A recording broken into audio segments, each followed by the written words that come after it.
section about flipped classroom. It's like basically we are inverting our classroom system in that.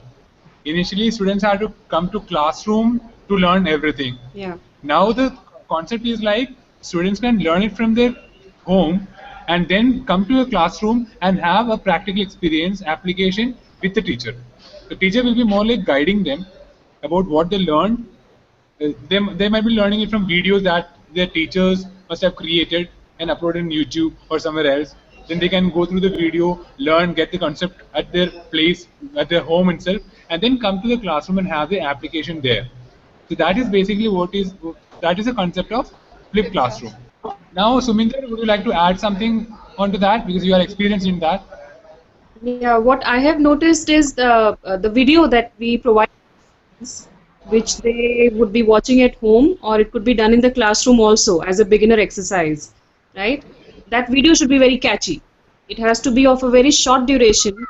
Beyond 3 minutes, the student's attention wavers off, right? So the video needs to be catchy. It needs to be 2 to 3 minutes at the max. The students were very excited about the entire thing. When I said that you have to learn at home and we are going to discuss, the first thought was we have to study. I said, no, you don't have to study. You have to watch. And so that, sparked off a lot of excitement in the class. And they all actually went back home immediately.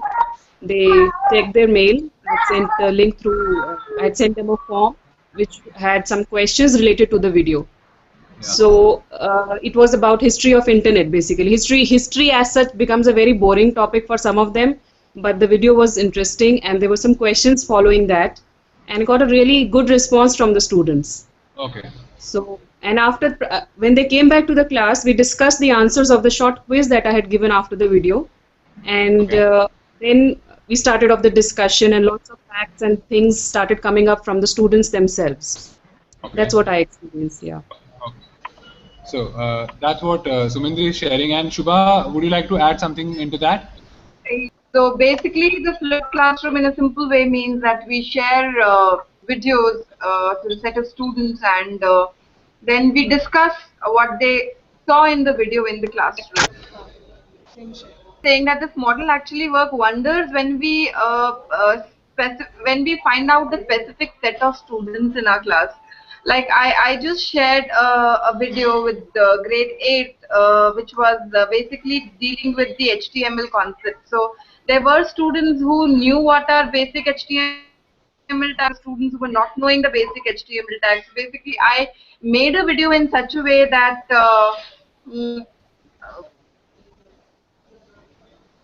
have got different videos, and when we came back in the class, there was peer-to-peer students who were little ahead talked to the other ones, and we had quiz, we had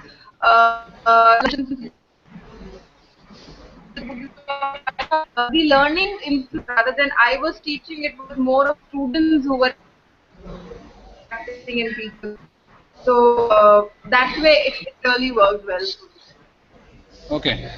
Okay. Is that the way it's going to benefit is like in our classroom there will be students in different ways. Like there will be some slow learners, there will be some fast learners, there will be some average speed learners. So how it's going to help us is like they can decide their way of learning.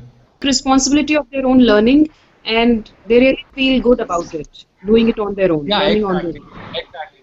It's not going to be. It's going to decrease the burden on the teacher as well because student will decide how they'll have to learn. So that is also important because the student can decide their pace of learning and they can design their own studies and they can go ahead. A form of blended learning in which students learn content online by watching videos, lectures, usually at home, and go what used to be homework because now the concept of homework is not there. Homework is now going to be done at classroom only. Right. So this is also known as backward classroom, inverted classroom. We are inverting the style of learning. What happened in classroom is now happening in the home, and what happened in home is now happening in the classroom. It's going to make an interactive classroom because there is no concept that has been delivered by teacher. They know everything. They will be discussing about the concept among themselves, and the teacher will guide them. Now make the best use of face-to-face time with your student. The teacher is going to interact with students one-to-one. Like the teacher is getting more opportunity to interact with students one-on-one. Now practice application, which is very much important nowadays, because application only takes students to the next level. Just giving the theory is not going to take students to the next level. Suminder, what kind of applications you are using to record a video and share with your students? I have used Camtasia once because I actually got a mail from a student who said she was facing problem in drawing tables in PowerPoint. So that was a little earlier. So Camtasia is one software I think which we can use.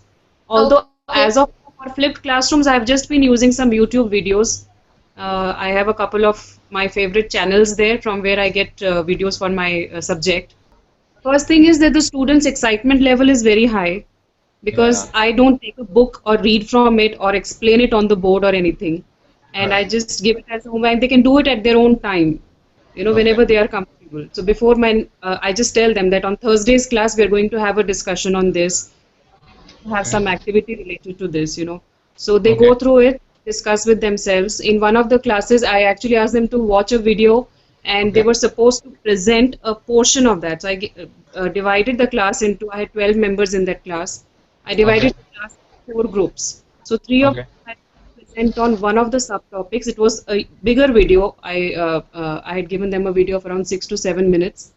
So they presented the topic in front of the class. So it was like they were explaining the concepts they had learned from the video. In another session, I asked the students to pair up, and they created questionnaire just using Google Forms itself. They created questionnaires which they shared with other members of the class.